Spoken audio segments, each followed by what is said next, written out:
সমুদ্রের নীল জলরাশির ওপর দিয়ে পর্যটকদের জন্য ডানা মেলার এক রোমাঞ্চকর অভিজ্ঞতার নাম প্যারাসেলিং। বিশ্বের বিভিন্ন দর্শনীয় স্থানগুলোর সৌন্দর্য ডানা মেলে দেখার এই রাইড এখন বিভিন্ন স্থানেই পর্যটকদের কাছে জনপ্রিয়তা পাচ্ছে। কিন্তু এই অবিরাম সৌন্দর্য উপভোগের মাঝেও ঘটতে পারে অঘটন।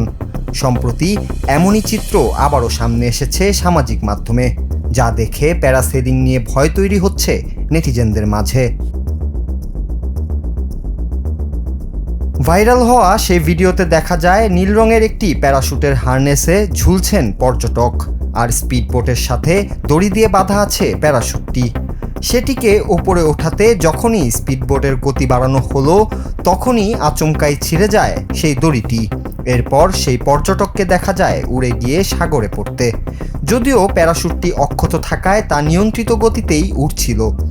এরপরই সেই ভিডিওতে অন্য পর্যটকদের আতঙ্কিত কথাবার্তা শোনা যায়।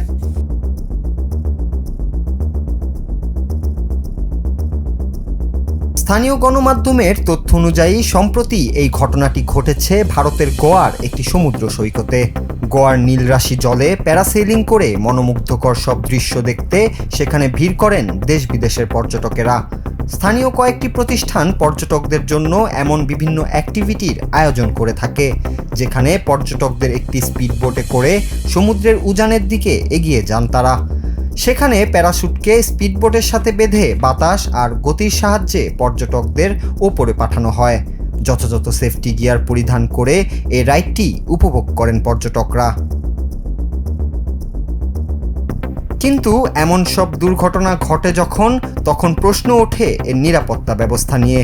যদিও গণমাধ্যমের তথ্য অনুযায়ী এই ঘটনায় ওই পর্যটক সুস্থ ও স্বাভাবিকভাবেই উদ্ধার হয়েছেন, তবুও পর্যটকদের নিরাপত্তার বিষয়টিকে প্রাধান্য দিয়ে এই ঘটনার পর ওই প্যারাসেলিং প্রতিষ্ঠানের কাছে একটি পূর্ণাঙ্গ রিপোর্ট চেয়েছে ভারতের পর্যটন বিভাগ।